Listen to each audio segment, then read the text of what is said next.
तुमचा विश्वास आमची बातमी। धुळे शहरात सराईत घरफोड्या चोरट्यांवर पोलिसांनी मोठी कारवाई केली आहे। घरफोडीतील मुद्देमालासह अवैध शस्त्र आणि चोरीची मोटारसायकल जप्त करण्यात आली आहे। धुळ्यातील माणिकनगर परिसरात राहणारे जावेद शहामद पिंजारी हे नातेवाईकांच्या लग्नासाठी सुरत येथे घरी गेले असताना त्यांच्या बंद घराचे कुलूप तोडून चोरट्यांनी प्रवेश केलाय। घरामध्ये हा प्रवेश करताच पहाटेच्या सुमारास घडलेल्या या प्रकारामध्ये 2 अज्ञात चोरटे घरफोडी करत असताना परिसरातील नागरिकांच्या लक्षात येताच डायल 112 वरून पोलिसांना माहिती देण्यात आली आहे। पोलीस घटनास्थळी पोहोचताच गोंधळाचा फायदा घेत एक चोरटा पसार झालाय। मात्र दुसऱ्या आरोपीला पोलिसांनी तत्परतेने ताब्यात घेतलंय। अटक करण्यात आलेल्या आरोपीनं आपलं नाव शाहीर मुख्तार शेख तर फरार आरोपीचं नाव रेहान खान फरीद खान पठाण उर्फ पोपया असल्याची माहिती दिली आहे। घरमालकांनी दिलेल्या तक्रारीनुसार घरातून 3,45,000 रुपये रोख रक्कम आणि सुमारे 5 ग्रॅम सोन्याचे दागिने चोरीला गेलेले होते।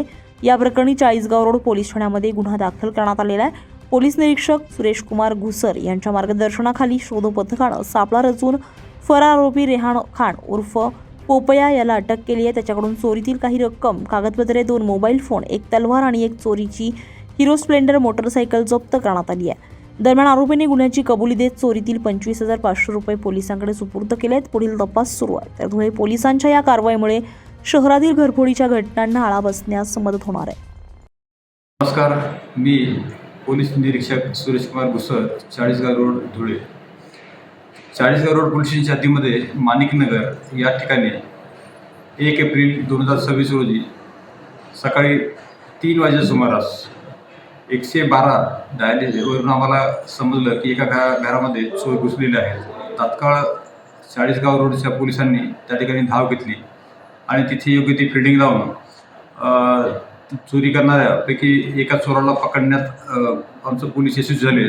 जो पकडला त्याचं नाव शाहीद मुख्तार शेख आहे। त्याच्याविरुद्ध अलग अलग गुन्हे दाखल आहेत आणि तिथून जो पळून गेला होता तो रेहान फरदीन खान उर्फ पोपण्या हा होता। दुसऱ्या दिवशी त्याच आमच्या लोकांनी पाठलाग करून व्यवस्थित सापळा रचून त्यालाही आम्ही पकडण्यात यशस्वी झालो।